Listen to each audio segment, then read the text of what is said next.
kapobre. Kumusta kayo maghapon? Kumusta ang buhay nyo maghapon? Medyo ano ba ngayon ang nangyari sa ating bansa? Parang lumala yung mga kanilang mga bangayan.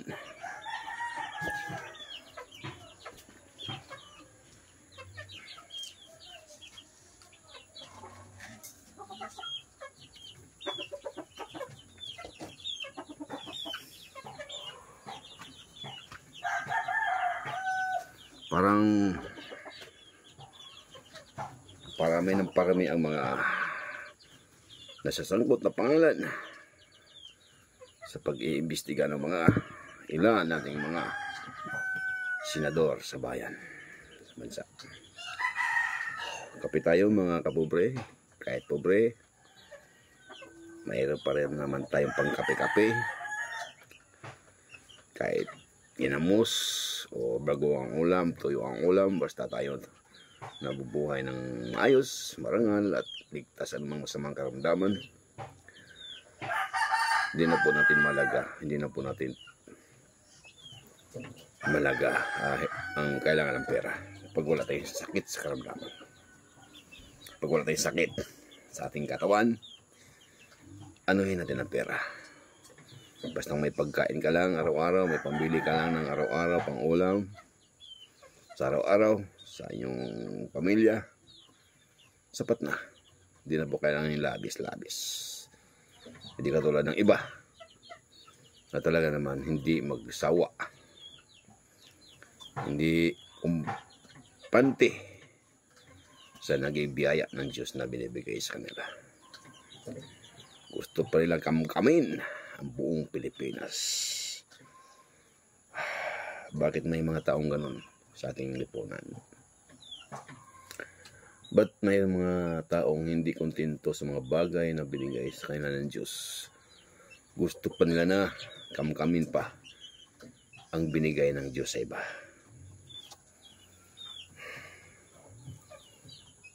Basta kami mga pobre, simpleng buhay lang. Huwag lang kami magkasakit. Kasi dyan po kami. Dyan po ang kahinaan namin kapag nagkasakit kami dahil wala kami pera na panggastos. Pero kapag wala kami sakit, napakasaya namin. Kahit bagoong ang ulam, tuyo ang ulam, saging ang kanin, kamuting kahoy ang kanin, gabi ang kanin, kamuting bagay ng kanin, napakasaya na po namin kaming mga mahirap, kaming magsasaka. Kasi paminsan-minsan naman makakain kami ng manok native dahil kami nag-aalaga. Basta dito sa probinsya mag-aalaga ka lang, may maha-harvest ka at may mauulam ka. Sipag lang, tiyaga ang buhay natin sa probinsya. Hindi bali walang pera, basta walang masamang karamdaman. Pero anyway, nasa Diyos pa rin ang lahat ng nangyayari sa mga bawat tao sa mundo.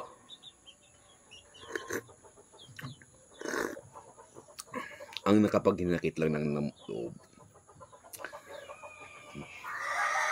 yung mga mayayaman at yung iilan na nakaupo sa bayan. Nasa kanila na ang lahat, pera, lahat ng bagay nasa kanila na. Pero bakit?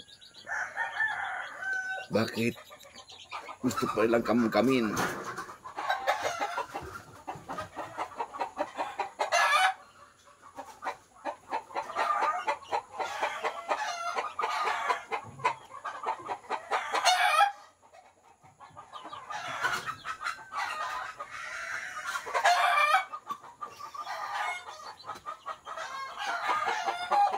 Gusto pa nilang kamkamin ang pera na hindi naman sa kanila.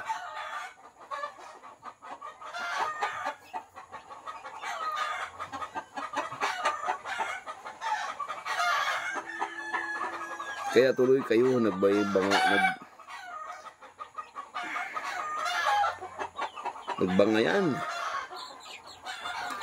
dahil sa pera ng bayan. At gustong kunin ang iilan nating mga masasamang tao sa lipunan. Ay hindi kuntento sa kanilang natanggap na biyaya sa araw-araw ng Diyos.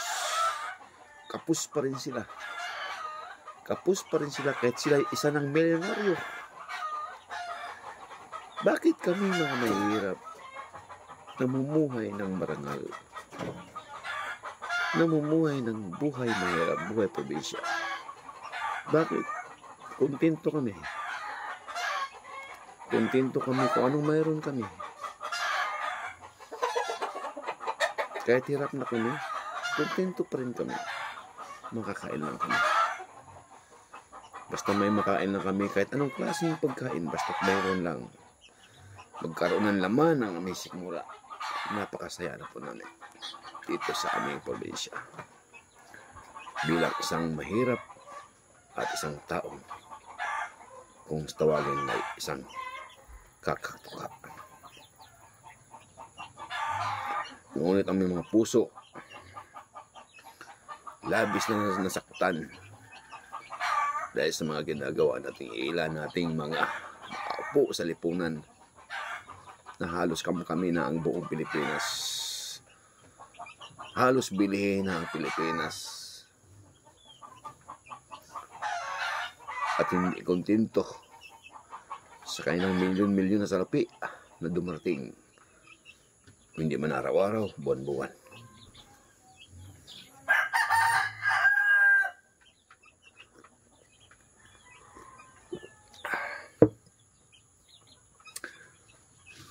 Kung ang lahat ng tao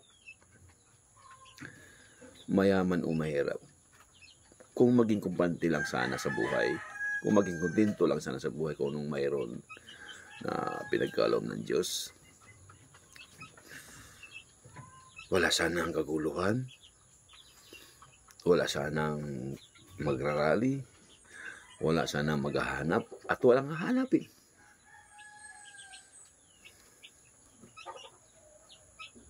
Ngunit talagang sadyang mayroong mga hindi kontento sa buhay. Mayroong gustong bilihin ang kaluluwa ng kapwa. At gustong maghari sa lipunan. Hari ng panlalamang. Ang tawag dyan. Dahil pwede ka naman maging hari. Maging hari ka sa katotohanan. Maging hari ka sa kabutihan. Wala eh. Pera ng bayan ang pinag-aawayan. Kaya kami mga mahirap, lalong naghihirap. Yung mga mayaman, lalong yung mayaman, dahil sila mismo mayaman, nag-aagawan sa pwesto, nag-aagawan, naghahanapan sa pera.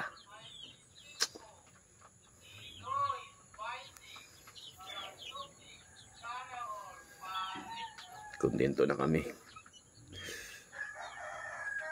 Makakain pa minsan-minsan na masarap.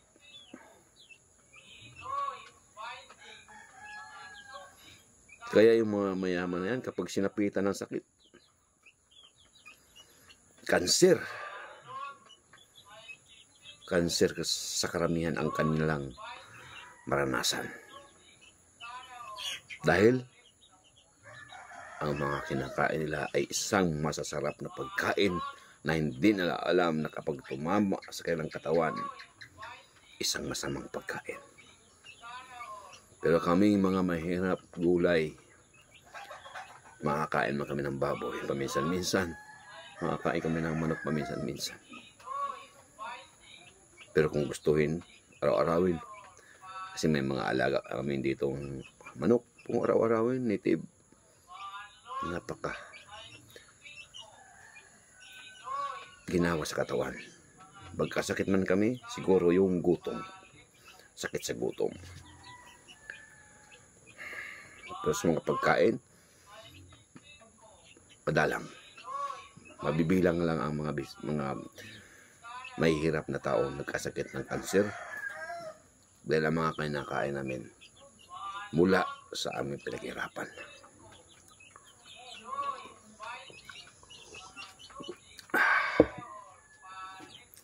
Kailan pa magtagumpay ang isang bansang Pilipinas mula sa lugmok sa kahirapan, mula sa mga taong gustong kamkamin ang buong kayamanan ng Pilipinas at hayaan at tiisin ang kanilang kapwa na sobra nang naghihirap sa buhay.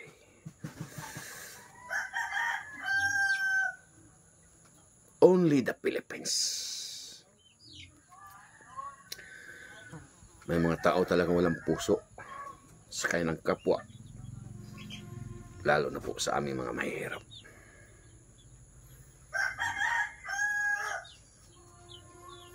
Sana po, kung matatamaan po kayo, kung sino man bato-bato sa langit, kung mataman huwag magagalit. Ito isang pananaw lamang ng isang dukha at isang vlogger na dukha na inahangad ay maging pantay-pantay sana ang maging trato ng mga mayayaman sa aming mga mahirap.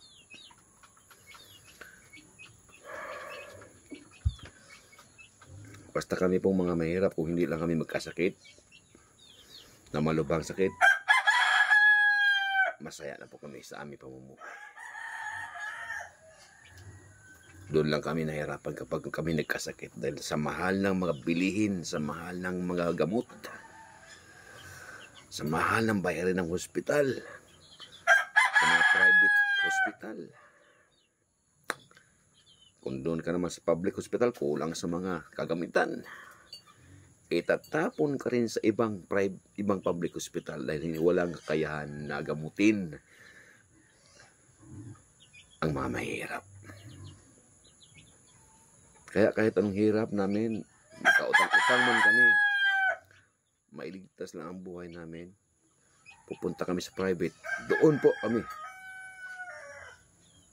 natitinik sa sobrang tinik dahil sa mahal ng mga bayarin sa ospital. Nasaan ng gobyerno?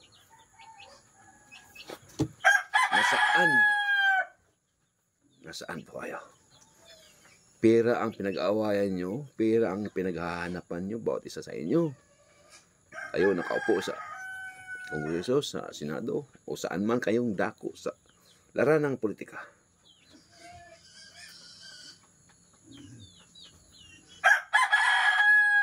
Naghahanap pa kayo ng pera, pero kami naghahanap ng pambayad sa ospital. Grabe. Kung yan ang mga winawaldas nyo sa kaba ng bayan, kung yan ang pinamahagi nyo sa mga hospital, sa mga public hospital, binibigyan nyo ng mga kumpletong kagamitan, mga libreng medisina, mataas na kalidad na doktor at nurse. Pangsweldo nyo sa mga mataas na kalidad na doktor.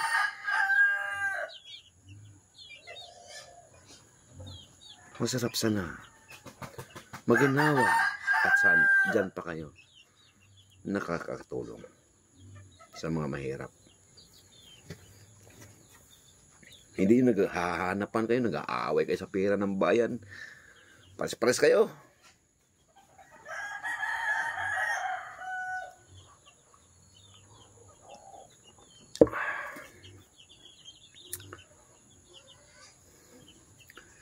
Shoutout po sa inyo lahat, sa lahat po ng mga vloggers na may pusong mamon.